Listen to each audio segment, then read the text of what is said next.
தமிழ் சொந்தங்களுக்கு வணக்கம். இன்னைக்கு நேர்காணல நம்முடன் 2 சிறப்பு விருந்தினர்கள் இருக்காங்க. ஒருத்தர் புவிசார் அரசியல் விமர்சகர் திரு கணேஷ்குமார் அவர்கள். நான் வணக்கம். வணக்கம். இன்னொருத்தர் அரசியல் விமர்சகரும் பொருளாதார நிபுணருமான திரு சுப்பிரமணியன் அவர்கள். நான் வணக்கம். ஃபர்ஸ்ட் பேச போறது நம்ம அமெரிக்கா ட்ரம்ப் அவர்கள் அந்த டேரிஃபை பத்தி தான். முதல்ல உங்கள்கிட்ட கேம்பெயினுக்கு அங்க நடந்த தேர்தல் கேம்பெயினுக்கு மோடி அவர்களை ட்ரம்ப் கூப்பிட்டாரு. இப்ப என்ன ஆச்சு அதே ட்ரம்ப்புக்கு?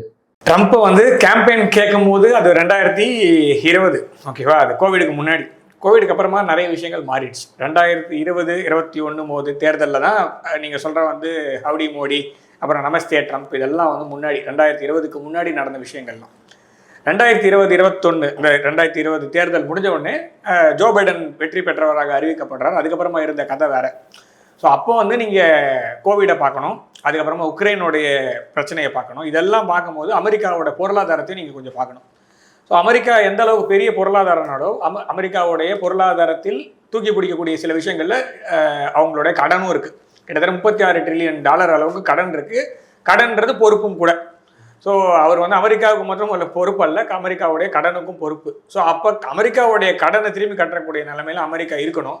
அப்படி இருக்கிறதுக்கான காரணம் பார்த்தீங்கன்னா அமெரிக்காவோட டாலர் அப்படின்ற அந்த டாலருடைய மேலாதிக்கம், ஹெகிமோனி இருக்கு. அந்த டாலர் மேலாதிக்கத்தை கேள்வி கேட்பது போல இருக்கிறது அப்படிங்கிறது தான் அவர் இப்போ ரீசெண்டாக பேச ஆரம்பிச்சு. லாஸ்ட் 1 மந்த்தாக தான் அவர் ரொம்ப பேசிட்டு இருக்காரு. 2வது தடவை ஜெயிச்ச பிறகு கூட கொஞ்சம் ஆரம்பிக்கும் போது டாரிஃப்னு ஆரம்பிச்சாரு. அப்புறமா கிரீன்லாண்டு எடுத்துக்கிறேன்னாரு. அப்புறமா கனடா 51வது மாநிலம்னு சொன்னார். இதெல்லாம் சொன்னார், நான் இல்லைன்னா சொல்ல. ஆனால் கடைசியாக இந்த பிரிக்ஸ் மாநாடு இருக்கு இல்லையா, இதில் பிரேசிலில் நடந்த பிரிக்ஸ் மாநாடு முடிஞ்ச உடனே அவருடைய பேச்சு எப்படி இருக்குன்னு பாருங்க. ஏன்னா அவர் பயப்படுற விஷயம், அமெரிக்காவில் இருக்கிற எல்லாருமே பொருளாதார நிபுணர்கள் எல்லாருமே பயப்படுற விஷயம் டாலரை மாற்றிட்டாங்கன்னா, ஒருவேளை இந்த பிரிக்ஸ் ப்ளஸ்க்குள்ள அவங்களுடைய நாணயங்கள், அதாவது நான் சொல்றது ரூபிள், ருப்பி, யுவான் அந்த மாதிரி போயிட்டாங்கன்னா அப்போ பெரிய பிரச்சனை வரும் அப்படின்றது அமெரிக்காவுடைய சைடு. ஸோ அதனால் இப்போ அதை கண்டினியூ பண்ணணும்னா பெரிய டைவர்ஷன் தேவை. அதாவது அந்த பாதி யோசிக்கக்கூடாதுன்றதுக்காக அவர் என்ன பண்ணுறாருன்னா, இந்த ட்ரேட் டாரிஃப்ன்றது கொஞ்ச நாள் அவருக்கு, அதாவது இது மாறாமல் இருக்க போகிறது இல்லை, மாறத்தான் கண்டிப்பாக போகுது. ஆனால் அதை தள்ளி போடுறதுக்காக அவர் என்ன பண்ணுறாரு, டாரிஃபு ட்ரேடு அப்படின்ற மாதிரி ஒரு டைவர்ஷன் கொண்டு வராரு. ஆனால் அவர் பண்ணுறதுனாலேயே அவர் எது நடக்கக்கூடாது நடக்கிறாரோ அது நடக்கிறதுக்கான எல்லா காரணையும் அவரே உருவாக்குறாரு அப்படின்றத என்னோட பார்வையாக வைக்கிறேன். அதனால் நீங்கள் சொல்கிற ட்ரம்ப் அவர்களுக்கும் மோடி அவர்களுக்குமான பர்சனல் ஈக்குவேஷன் அப்படிங்கிறது வேற. நாட்டின் தலைவராக ட்ரம்ப்புக்கு வேற ஆப்ஷன் கிடையாது. நான் ஒன்று ட்ரம்ப்புக்கு சப்போர்ட் பண்ணல, அவருக்கு ஆப்ஷன் கிடையாது, அவருக்கு வேற உண்மையிலேயே ஆப்ஷன் கிடையாது. ஸோ அப்படி இருக்கும்போது அவர் என்ன பண்ண முடியும் அவரால்? ஸோ அப்போ ஒரே வழி பார்க்குற எல்லா பக்கமும் அவங்களுக்கு எதிரி தான் இருக்காங்க. ஏன்னா அவங்க பண்ண விஷயம். அதுல நான் இன்னொரு கேள்வி இருக்கு. நீங்க சொல்ற மாதிரி வழி இல்லை அப்படின்னு சொன்னாலும் சில பல ஒரு பார்ஷாலிட்டி பார்க்கறதால அதை அடுத்தது வரேன். சரி, இப்போ உங்கள்கிட்ட பொருளாதார நிபுணர், இப்போ டேரிஃப் 25% ஃபர்ஸ்ட் பண்ணாங்க, அடுத்தது இப்போ பெனால்டி இதுன்னு சொல்லிட்டு அடுத்தது 25, இப்போ 50%. இது எந்தெந்த பொருட்களுக்கு அவர் இந்த வரி விதிச்சிருக்காரு? இதனால நமக்கு எக்கனாமிக் வைஸா என்ன மாதிரி பாதிப்பு ஏற்படும்? அனைத்து பொருட்களுக்கும் அங்கே உள்ள இறக்குமதி பண்ண போகின்ற, அமெரிக்காவில் இறக்குமதி பண்ண போகின்ற அனைத்து பொருட்களுக்கும் வரி விதிச்சிருக்கிறாரு. ஆனால் செப்டம்பர் 21 வரைக்கும் டிரான்ஸ்ஷிப்மெண்ட்டில் இருக்கும்னு சொல்லுவாங்க, டிரான்சிட்டில் இருக்கும். அந்த மாதிரியான பொருட்கள் அங்கே செப்டம்பர் 21 வரைக்கும் சேரலாம். இது பழைய டேரிஃப்லேயே போகும். அதுக்கப்புறம் தான் இந்த புதிய டேரிஃப் அமலுக்கு வரும். அது ஒரு கிளாரிஃபிகேஷன் பொதுமக்களுக்காக. ஸோ இப்போ அவர் விதிச்சிருக்காரு 2 ஸ்லாட்டாக பண்ணார். முதல்ல 25 போட்டார். அந்த 25 எதுக்கு அப்படின்னு போட்டார்னா, நீங்கள் உங்கள் நாட்டில் எங்கள் பொருட்களுக்கு அதிகமாக வரி விதிக்கிறீர்கள், ஸோ அதை நான் ரெசிப்ரோகேட் பண்ணுறேன். இங்கே 52% இருக்குது, அதில் பாதியாக 26% போடுறேன்னு சொல்லிட்டு தான் இந்த ஏப்ரல் மாதத்தில் முதல்ல பண்ணார். அது அப்புறமா 1% குறைச்சி இப்போ 25 இருக்காங்க. 52 பாதி 26ன்னு வச்சார், அது 25 குறைச்சிருக்கிறாங்க. இது ஏன் பண்ணார் அப்படின்னா, எந்தெந்த நாடுகளோட அவர் ட்ரேட் சர்ப்ளஸ் வச்சுருக்கிறாங்களோ அந்தந்த நாடுகளுக்கெல்லாம் வரி விதிச்சார். ட்ரேட் சர்ப்ளஸ்னால் நமக்கு ட்ரேட் சர்ப்ளஸ், அதாவது இந்தியாவுக்கு trade surplus. India $130 billion export பண்ணுறோம். அவங்க ஒரு $85 பில்லியன் அவங்கள்ட்ட நம்ம வாங்குகிறோம் அப்படின்னா நெட்டாக ஒரு $45 to $50 பில்லியன் அமெரிக்கா டாலர் நமக்கு உள்ளே வருது. நம்பர் 1 பொருளாதாரமாக இருக்குன்னு சொல்கிறோம். கணேஷ்குமார் சொன்ன மாதிரி நம்பர் 1 கடன்லேயே அவங்க நம்பர் 1 அவங்க. அப்படி இருக்கும்போது அந்த மாதிரியான பொருளாதாரத்துக்கு நம்ம தான் நிறைய சப்ளை பண்ணிட்டு இருக்கோம். அதான் நிறைய இன்டர்நேஷனல் ஏஜென்சிஸ் இருக்கு, IMF இருக்கு, வேர்ல்ட் பேங்க் இருக்கு, அந்த மாதிரியான பெருநிறுவனங்கள்ல வாங்குவாங்க அவங்க. ஸோ இதை தாண்டி இந்த ட்ரேட் சர்ப்ளஸ் இன்னைக்கு நேற்று வந்தது இல்லை, அது வெகு காலமாக ட்ரேட் சர்ப்ளஸ் எப்பவுமே இருக்குது. ஸோ அவர் ஏதோ இன்னைக்கு தான் ட்ரேட் சர்ப்ளஸ் இப்போ இவங்க ஆட்சிக்கு வந்ததுக்கு அப்புறம் தான் போடுறான்னு இல்லை. இன்னொன்று பார்த்தீங்கன்னா, இந்த அடுத்த 25% என்ன சொல்கிறேன்னா, நீங்கள் ரஷ்யாவிலேருந்து க்ரூட் ஆயில் வாங்குறீங்க, அதனால் நான் உங்களுக்கு போடுறேன். அதுவும் நான் வந்து ரஷ்யாவிலேருந்து க்ரூட் ஆயில் இன்றைக்கே நேற்றுக்காக வாங்குகிறோம், ட்ரம்ப் ஆட்சிக்கு வந்தப்பறம் வாங்குறேன் இல்லையே. என்னைக்கு February 2022 ரஷ்யா உக்ரைன் வார் நடக்க ஆரம்பிச்சதோ அதுக்கப்புறம் ஒரு 3-6 மாதங்களுக்கு அப்புறமா பார்த்தீங்கன்னா நம்ம ஒரு ஸ்ட்ராட்டஜிக் ஒரு ரிலேஷன்ஷிப் வந்து ரஷ்யாவோட வச்சு ஒரு டீலை வந்து ஸ்ட்ரைக் பண்ணி, ஸோ ரூபல் இந்தியா ருபி மூலமாக வாங்க ஆரம்பித்தோம், லோக்கல் கரன்சியில் வாங்க ஆரம்பித்தோம்.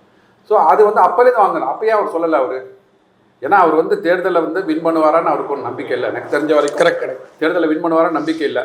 சரி, வின் பண்ணிட்டார். வின் பண்ணான்னு என்ன சொன்னார்? முதல்ல வந்தோன்னே ஜனவரி 2025 100 நாட்களுக்குள்ள நான் ரஷ்யா உக்ரைன் வாரம் நிறுத்திடுவேன். ஒரே நாள் முதல் கையெழுத்து. ஆமா, அது மாதிரி, அதாவது இங்க நம்ம முதல் கையெழுத்து மாதிரி. ஓகே, நீட் வந்தோன்னா நாங்க வந்து முதல் நீட்டை ஒழிக்கிற மாதிரி தான். அதே மாதிரி தான் 100 நாட்கள் தாண்டி ஒன்றும் பண்ண முடியல அவரால். சரி, நீங்க பெரிய ஆட்டிடியூட்ல நீங்க இருக்கலாம், ஒரு பெரிய நாடுன்னு மக்கள் ஒத்துக்கிறாங்க.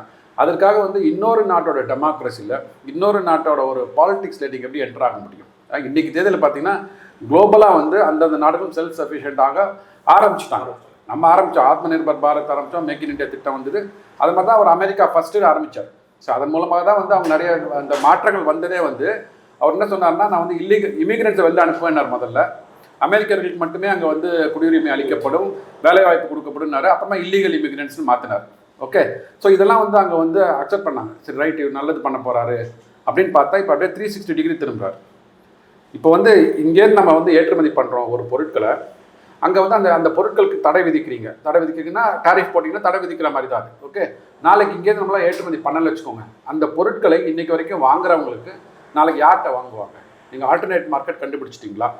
இல்லை அந்த 25% அடிஷ்னல் வரி போட்டு நான் இம்போர்ட் பண்ணுறதுக்கு தயாராக இருக்கிறாங்க அப்படின்னா என்ன ஆகும்னா, இன்ஃப்ளேஷன் இன்றைக்கி தேதியில் 1.61%, 2% வச்சுக்கோங்க கிட்டத்தட்ட. ஸோ 2% இருக்கிற இன்ஃப்ளேஷன் நாளைக்கு ஒரு 3 அல்லது 4% போவதற்கான வாய்ப்புகள் இருக்குது. இன்ஃப்ளேஷன் மேலே போச்சுன்னா என்ன ஆகும்னா, மக்கள்கிட்ட வந்து வாங்கும் சக்தி குறையும். வாங்கும் சக்தி குறைஞ்சிது அப்படின்னா அங்கே இருக்கிற மேனுஃபேக்சர் பண்ண ப்ராடக்ட்ஸ்லாம் வந்து தேக்கமாகும். ஸோ டிமாண்டே இருக்காது. அப்போ இன்டைரக்ட்லி நீங்கள் என்ன பண்ணுறீங்க? ஸோ கெப்பாசிட்டியை வந்து டவுன் பண்ணுறீங்க, அன்எம்ப்ளாய்மெண்ட்டை க்ரியேட் பண்ணுறீங்க. இதுவே உங்களை ரிசெஷனை நோக்கி கொண்டு செல்லும். இதெல்லாம் அவருக்கு தெரியாமல், ஏன் நான் தெரியலன்னு சொல்கிறேன் வச்சுக்கோங்களேன், நீங்கள் வந்து அவர் பிரசிடென்ட் ஆச்சு அவருக்கு தெரியாதுங்களா அப்படின்லாம் கேட்கலாம். நீங்கள் உண்மையிலே தெரியாதுன்னு சொல்கிறேன். ஏன்னா எல்லாருக்குமே பிரசிடென்டான தெரியணும் அவசியம் இல்லை, பொருளாதார நிபுணர்கள் சொல்லணும் எல்லாம். இல்லை அப்படிலாம் இல்லை. ஒரு நாட்டுக்கு நீங்கள் தலைமை பண்புக்கு வரீங்கன்னா தெரிஞ்சிருக்கணும், பேசிக்காக தெரிஞ்சிருக்கணும். அவருக்கு தெரியலன்னு சொல்லிட்டு அவரே ஒத்துட்டு இருக்கிறார். அதாவது நம்ம வந்து நேற்று வந்து எக்ஸ்டர்னல் அஃபேர்ஸ் மினிஸ்டர்லேருந்து ஒரு நோட்டிஃபிகேஷன் கொடுக்குறாங்க. நீங்கள் அவர் என்ன சொன்னார்னா, நீங்கள் க்ரூட் ஆயில் வாங்கினதுனால தான் உங்களுக்கு நான் வந்து டாரிஃப் எக்ஸ்ட்ரா போடுறேன்னு சொல்கிறேன் இல்லையா? அன்றைக்கி நேற்று காலையிலேயே வந்து எக்ஸ்டர்னல் அஃபேர்ஸில் என்ன சொல்கிறாங்கன்னா, நீங்கள் வந்து லித்தியம் வாங்குறீங்க அங்கே உள்ள எலக்ட்ரிக் வெஹிக்கிள்ஸ்க்கு மேனுஃபேக்சர் பண்ணுறதுக்கு, யுரேனியம் வாங்குறீங்க நியூக்ளியர் பிளான்ட் ஆப்ரேட் பண்ணுறதுக்கு, கெமிக்கல்ஸ் வாங்குறீங்க, ஃபெர்டிலைசர் வாங்குறீங்கன்னு சொல்லிட்டு நம்ம சொல்கிறோம். நீங்கள் ரஷ்யாவிலேருந்து வாங்குறீங்க, நாங்கள் ரஷ்யாவிலேருந்து க்ரூட் ஆயில் வாங்கினா ஏன் வந்து நீங்கள் தடுக்கிறீங்க, ஏன் டாரிஃப் போடுறீங்க, இட் இஸ் அன்ஜஸ்டிஃபையபிள் அப்படின்னு சொல்லிட்டு எக்ஸ்டர்னல் அஃபேர்ஸ் மினிஸ்டரில் நம்ம நோட்டிஃபிகேஷன் கொடுக்குறோம். அதுக்கு அவர் பதில் சொல்கிறாரு, எனக்கு வந்து அமெரிக்காவில் வந்து யுரேனியம் வாங்குறது தெரியாது, லித்தியம் வாங்குறது தெரியாது, யூரியா வாங்குறது தெரியாது, தெரியல. அதான் நான் தெரியலன்னு சொல்கிறேன். நான் அடிப்படையில் தெரியல அப்படின்னா இப்போ நான் சொல்கிற அந்த பொருளாதார பார்வை அவருக்கு எப்படி தெரிஞ்சிருக்கும்? இதனால தான் வந்து எனக்கு தெரிஞ்ச அமெரிக்க பொருளாதாரம் சிக்கலில் வந்து சிக்கி சின்ன பின்னமாக போகிறது. இன்னும் 6 மாதங்களுக்கு 1 வருடங்களை பாருங்க. நீங்கள் இப்போ நீங்கள் முன்னாடி நம்ம சொன்ன மாதிரியே அவருக்கு வந்து வழி இல்லை அப்படின்னீங்க. பட் இதுல இன்னொரு கேள்வி வருது, வழி இல்ல அவருக்கு வேற ஆப்ஷன் இருந்தாலும் அது இன்னும் இவர் சொன்ன மாதிரி தான், சார் சொன்ன மாதிரி லைக் இன்னும் அது ரொம்ப மோசமான நிலைமைக்கு அவங்களை கொண்டு போகும். ஆனா இதுல பார்ஷியாலிட்டி பாக்குற மாதிரி இருக்கு. அதாவது இந்தியாவுக்கு இவ்வளவு வரி போடுறாரு, பிரேசிலுக்கு இவ்வளவு வரி போடுறாரு, ஆனா சைனாவும் இதே இதுதான். சைனாக்கு இன்னும் அறிவிக்கவே இல்லை, அதுதான் நீங்க பாக்கலாம். அந்த கேப் கொடுத்துருக்காரு, அவங்களுக்கான கேப் ஏன் அப்படின்னா இல்ல, ஏன் அப்படின்னா சைனாக்கு போட்டாங்கன்னா அவங்க உள்ள விழும். ஏன்னா சைனா டிபெண்டன்ட் எக்கானமி அமெரிக்கா. அதாவது நீங்கள் கேட்டிங்கல்ல ஒரு கடன் அப்படின்ற ஒரு கேள்வி கேட்டிங்கல்ல, எங்கேருந்து கடன் அவ்வளோ கடன் வருது அப்படின்னா சைனா கிட்டேருந்தும் கடன் இருக்குது. ப்ராடக்ட் அதாவது நீங்கள் பார்க்குறது வந்து டாலர் அப்படிங்கிற ஒரு கரன்சியை வச்சு தான் ஓடிட்டு இருக்கு உலகம், நான் இல்லைன்னா சொல்லலை. ஆனால் பொருட்கள் வாங்குறது விற்கிறதெல்லாம் அந்த ரெஸ்பெக்டிவ் கண்ட்ரீஸில் பண்ணிகிட்டு இருக்காங்க. ஸோ அந்த பண்ணும்போது அதற்கான பணத்தை அவங்க கொடுக்கணும், முன்னாடி அப்ஃப்ரண்ட்டாக கொடுக்கணும், கடனில் கிரெடிட்டில் வாங்குவாங்க. ஸோ அந்த கிரெடிட்டில் வாங்குறது அப்படின்றது வந்து பார்த்தீங்கன்னா அது கிரெடிட் லைன் தான் இன்க்ரீஸ் ஆகி உங்களுக்கு வந்து கிட்டத்தட்ட 18 to 19 trillion அளவுக்கு வந்து கடன் வந்து அவங்க கிட்ட வந்து சைனா கிட்ட மாத்திரமே இருக்கு. அதனால எல்லா இடத்துலையும் வந்து உங்களுக்கு வந்து கிரெடிட் லைன் வந்து கரெக்டாக அமெரிக்கா கொடுக்குன்றது கிடையாது. இப்போ அமெரிக்கா இப்போ எங்கே இப்போ சப்போஸ் அமெரிக்கா வந்து டாலர் பேஸ்ட் எக்கானமி, அமெரிக்காவை கேள்வி கேட்கறது மற்ற நாடுகள்லாம் எதில் கேள்வி கேட்குது அப்படின்னா டாலரை பேஸ் பண்ணி கேள்வி கேட்குறாங்க அப்படின்னா, டாலர் விழுந்ததுன்னா அமெரிக்காவோட பொருளாதாரம் மாத்திரம் இல்லை, அந்த டாலர் டிபெண்ட் பண்ணியிருக்க எல்லா பொருளாதாரமும் விழும். ஸோ அதை வந்து அமெரிக்கா வந்து இப்போ செயற்கையாக உண்டு பண்ணுறாங்க அப்படிங்கிறது தான் இப்போ என்னோட பார்வை. ஏன்னா அமெரிக்காவுக்கு வந்து இப்போ டாலர் தானவே வரணும் அப்படின்றத, அதாவது விழுறதுன்னு முடிவாயிடுச்சு. ஸோ நானே ஸ்பீடப் பண்ணுறேன், நானே கீழே தள்ளுறேன்ற மாதிரி தான் எல்லாரோட டீகபிள் பண்ணிட்டு இருக்காங்க. அதற்கான மூவாக தான் அவர் எடுக்கிறாரே தவிர, சைனாவுக்கு வந்து அவர் ஏன் எடுக்க மாட்டேங்கிறாருன்னா, சைனாலேருந்து நாளைக்கு அவங்களுக்கு எக்ஸ்போர்ட் கட் ஆச்சுன்னா அவங்க தான் மொத்தமும் காலி. ஒரே ஒரு எக்ஸாம்பிள் சொல்றேன். பின்னாடி பாகிஸ்தான் இருக்கா? அதெல்லாம் ஒன்றும் இல்லை. பாகிஸ்தான் இல்ல அவங்களோட பேச்சை கேட்கற மாதிரி சில பேர் அதெல்லாம் ஒன்றும் கிடையாது. பாகிஸ்தான்லாம் சொல்றதெல்லாம் எவனும் கேட்கற அளவுக்குலாம் இல்லை, எந்த நாடுமே கிடையாது. பாகிஸ்தான் தான் மற்ற நாடுகள் எந்த நாடு சொன்னாலும் கேட்கற நிலைமையில இருக்காங்க. ஏன்னா ஊர் முழுக்க கடன் வாங்கி வச்சிருக்காங்க. ஒரே சின்ன எக்ஸாம்பிள், 2022-23 ஜோ பைடனுடைய ஆட்சி காலத்தில் ஃபார்முலா, பேபி ஃபார்முலா, நம்ம ஊர்லலாம் வந்து குழந்தை பிறந்ததுன்னா அம்மா பால் கொடுப்பாங்க, அப்படியே போயிட்டு இருக்கோம். இல்லைன்னா நம்மளுக்கு பால் கிடைக்கும். ஆனால் இதில் வந்து பார்த்தீங்கன்னா நம்மளுடைய இது அமெரிக்காவுடைய பொருளாதாரத்தில் முக்கியமான ஒரு பார்ட் என்னன்னு பார்த்தீங்கன்னா, இந்த இது இருக்கு இல்லையா, பேபி ஃபார்முலா அப்படின்றது அவங்களுடைய இதில் ரொம்ப முக்கியமான ஒரு விஷயம். ஸோ அந்த அரசாங்கம் சமூகத்தில், ஏன்னா குழந்தை பிறந்ததுன்னா அவங்க வந்து குழந்தைக்கு பால் கொடுக்குறாங்களோ இல்லை பேபி ஃபார்முலா தான் கொடுப்பாங்க. ஸோ அந்த மாதிரி பேபி ஃபார்முலா கொடுக்குறாங்கல்ல, அந்த பேபி ஃபார்முலா வந்து சைனாலேருந்து ஒரு ஷிப்மெண்ட் போல. ஸோ அதனால் பேபி ஃபார்முலாவுடைய தடை இல்லை, ஒரு தட்டுப்பாடு ஏற்பட்டுது அந்த இடத்துல. ஸோ அப்போ இந்தியாவும் ஆஸ்திரேலியாவும் சேர்ந்து அதை நியூட்ரலைஸ் பண்ணி அதை வந்து அவங்க பாவம் அப்படின்னு சொல்லிட்டு அவங்களுக்கு கொடுத்தாங்க இந்த சமயத்தில். ஸோ நான் சொல்கிறது ஒரே ஒரு எக்ஸாம்பிள் தான். இந்த மாதிரி பல விஷயங்கள் இருக்குது. ஒரே ஒரு சப்ளை செயின் மாத்திரம் அவங்களுக்கு கட் ஆகிடுச்சுன்னா, சைனாவில் மொத்தம் 13 போர்ட் இருக்குது. அந்த 13 போர்ட்டில் அதுக்கு ஈக்குவலண்ட்டான போர்ட்டை வந்து அமெரிக்காவில் இருக்குது. ஸோ இங்கேருந்து கிளம்பும், அது நேரம் அங்கே போய் இறங்கும். இப்படி தான் போயிட்டு இருக்கு. ஓகேவா? ஸோ இந்த 13 போர்ட்டில் ஏதாவது ஒரு போர்ட்டை சைனா 3 நாளுமே அமெரிக்கா பிரச்சனை. நீங்கள் வந்து டாரிஃப், ட்ரேடு, இப்போ நம்ம சைட்லேருந்து ஏதாவது ஒன்று இதே மாதிரி பிரச்சனை பண்ணா அமெரிக்காவுக்கு எந்த பொருள் பிரச்சனை பண்ணா அமெரிக்காவுக்கு பாதிப்பு இல்லை. அமெரிக்காவை பொறுத்த வரைக்கும் உள்ள எந்த ஃபேக்டரியுமே இல்லை இப்போதைக்கு. ஓகேவா? இந்தியாவை ரொம்ப டிபெண்ட் பண்ணி அமெரிக்கா எந்த விஷயத்துல இருக்கு? அமெரிக்கா டிபெண்ட் பண்ணியிருக்கிறது எலக்ட்ரானிக்ஸில் இப்போ இருக்குது. இப்போதைக்கு ஃபோன்ஸ், அதாவது சைனாவிலேருந்து வெளியே வந்த எல்லா விதமான மாற்று பொருட்கள்லாம் இருக்குல்ல, சைனா வந்து இந்த மாதிரி ஆறாங்க அப்படின்னு கண்டுபிடிச்சி ரொம்ப லேட்டாக எழுந்து ஓகே கண்டுபிடிச்சிட்டோம், சைனா தான் பிரச்சனை அப்படின்னு எழுந்த பிறகு ரஷ்யாவோட இவங்க சண்டை போட்டுட்டு இருந்தாங்க. சைனா தான் பிரச்சனை ஆகுதுன்னு அவங்களுக்கு புரியல. அதுக்கப்புறமா சைனா பிரச்சனைன்னு கண்டுபிடிச்ச உடனே பார்த்தா எல்லாமே அவங்க ஊரில் தான் வருது.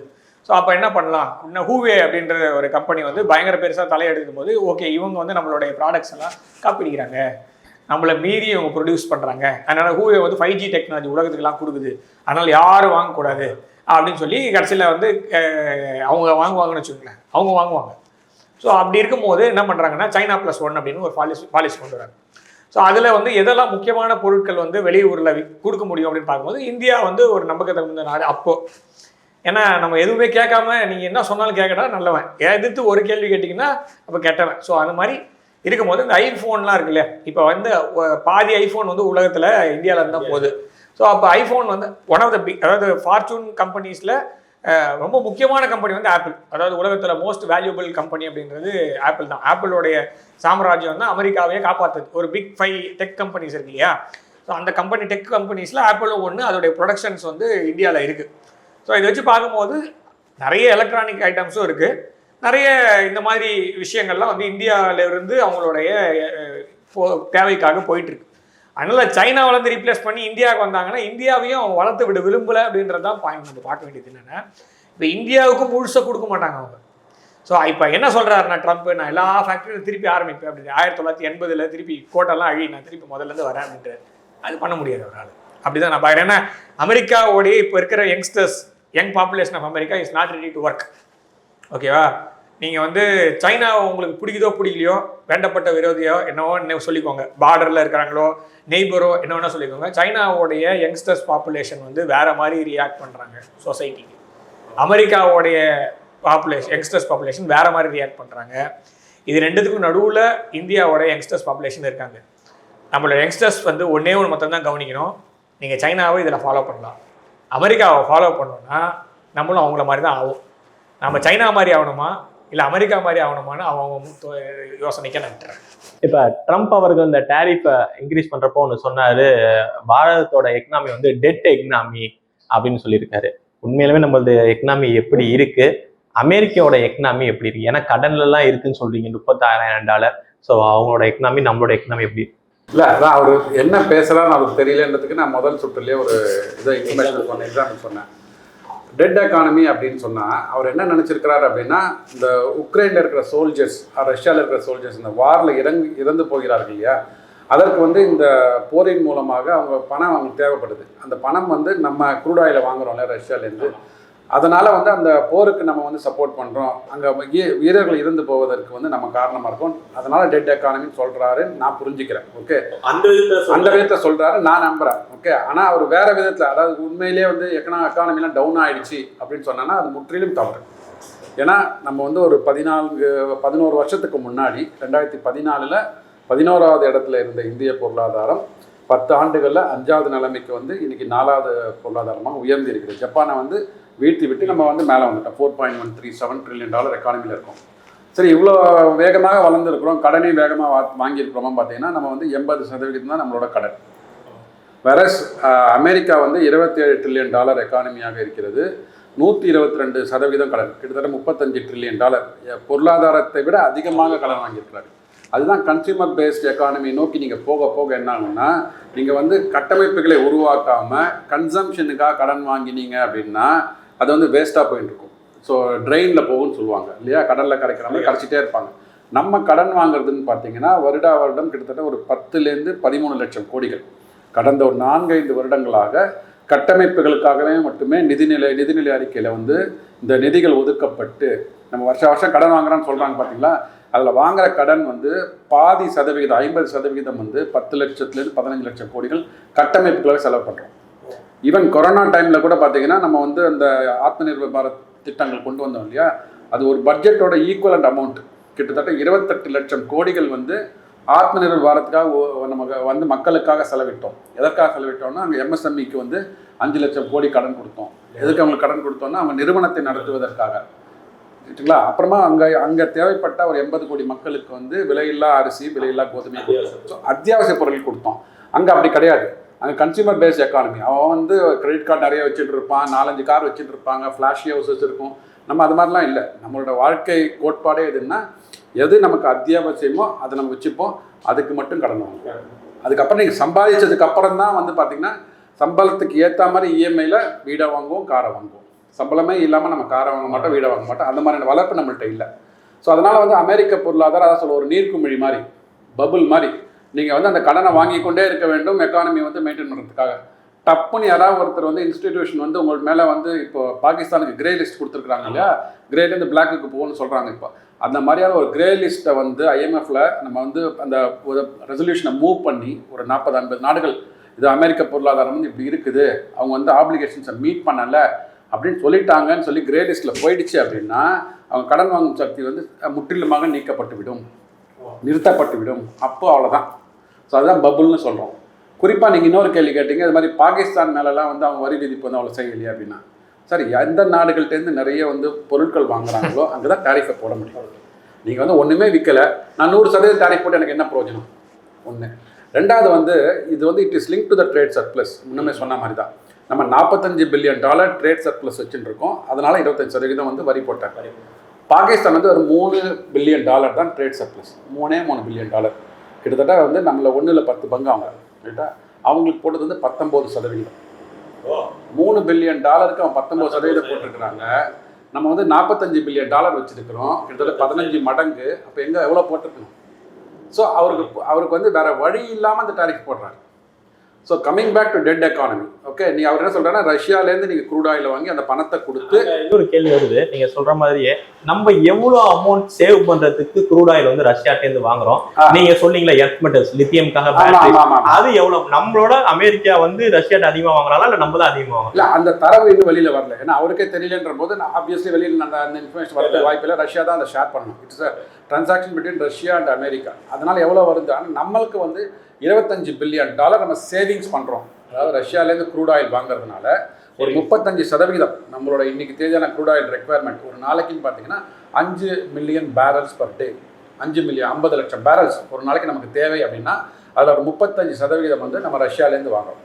அதன் மூலமாக $25 பில்லியன் நமக்கு சேவிங்ஸ் வருது. ரைட்டுங்களா? இது வந்து இந்த ட்ரேட் டாரிஃப்னால நமக்கு எவ்வளோ வந்து நஷ்டமாகும் அப்படின்னு ஒரு கணக்கு போடுறோம்னு வச்சுக்கோங்களேன். இது வந்து நேற்று இந்த 25% அடிஷனலாக போடுறதுக்கு முன்னாடியான ஒரு தரவு. ஒரு 45லேருந்து 50 பில்லியன் டாலர் நமக்கு வந்து எக்ஸ்போர்ட்ஸ் வந்து குறைய ஆரம்பிக்கும் அப்படின்னாங்க. ஓகே, விலை அங்கே ஏற்றம்னால அங்கே வந்து எக்ஸ்போர்ட்ஸ் குறையும், நம்ம இங்கேருந்து எக்ஸ்போர்ட் பண்ணுறது குறையும். அதில் வந்து ஒரு 10% நமக்கு வந்து லாபம் போன வருஷம் வரைக்கும் ஈட்டின்னு இருந்தோம். அந்த லாபம் நமக்கு அடுத்த வருஷம் வரதுக்கு வாய்ப்புகள் கம்மி, பிகாஸ் எக்ஸ்போர்ட்ஸ் வந்து ஸ்டாப் ஆகும். அப்போது கிட்டத்தட்ட ஒரு 7லேருந்து ஒரு 8 பில்லியன் டாலர் நமக்கு நஷ்டமாகும். ஸோ 7லேருந்து 8 பில்லியன் டாலர் நான் எக்ஸ்போர்ட் பண்ணுறதுனால நஷ்டமாகும் போது எனக்கு இங்கே 25 பில்லியன் டாலர் க்ரூட் ஆயிலை வாங்குறேன் அப்படின்ற போது எது எனக்கு லாபகரமாக இருக்கும்? சார், ரஷ்யாவிலேருந்து நம்ம வந்து continue to buy crude oil from them. இன்னொன்று, அவர் இதை மட்டும் சொல்லலை. அப்போ அவரோட எக்கானமி டெட் எக்கானமின்னு சொல்லி ஒத்துக்கணும் அவர். ஆனால் ஒத்துன்ருக்காருன்னு நான் நினைக்கிறேன். ஏன்னா இப்போ வந்து அவர் ரஷ்யா உக்ரைன் அந்த வார் நடந்தபோது ரஷ்யாவிலேருந்து யூரோப் யூனியனுக்கு வந்து natural gas, light natural gas வந்து உக்ரைன் வழியாக அந்த பாதாள சாக்கடைன்னு சொல்லுவாங்க பார்த்தீங்களா, அண்டர் கிரவுண்ட் பைப்லைன் மூலமாக கேஸ் வந்து உக்ரைன் வழியாக யூரோப்பியன் நாடுகளுக்கு போச்சு. சுட்டி காமிச்சார் இல்லையா? அதுக்கு வந்து $800 மில்லியன் வாடகை வசூலிக்கிறாங்க யாரு? உக்ரைன்.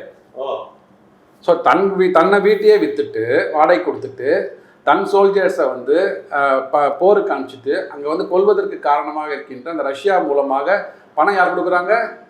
அமெரிக்கா கொடுக்குறாங்க, யூரோப் யூனியன் கொடுக்குறாங்க. ஆனால் அந்த பணம் யுக்ரைனுக்கு வருது. தன் பணத்தை வைத்துக்கொண்டு தன் கண்ணை வைத்துக்கொண்டு தன் கண்ணை கையை வச்சுட்டு கண்ணை குத்துக்கிற மாதிரி பணத்தை வச்சுட்டு அவங்க வீரர்களை சாவடிக்கிறாங்க. அப்போது இது டெட் எக்கானமி நீங்கள் சொல்லுவீங்களா? நீங்கள் ரஷ்யாவிலேருந்து லித்தியம் வாங்குறீங்க, யுரேனியம் வாங்குறீங்க, அந்த பணம் வந்து ரஷ்யாவுக்கு போகுது, அதன் மூலமாக யுக்ரைன் அடிக்கிறான். இப்போ உங்களுக்கு டெட் எக்கானமியா? இப்போ யூரோப் யூனியன் டெட் எக்கானமியா?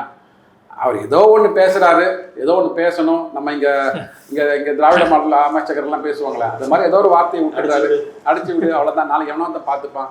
இது வந்து கண்டிப்பாக இந்த இன்ஃபர்மேஷன் வந்து ஒரு சென்சிட்டிவான இன்ஃபர்மேஷன். எதனால் அது டெட் எக்கானமின்னு சொன்னார்? அது வந்து அவர் வந்து கவர்மெண்ட் என்ன சொல்லியிருக்காங்க அதுக்கு?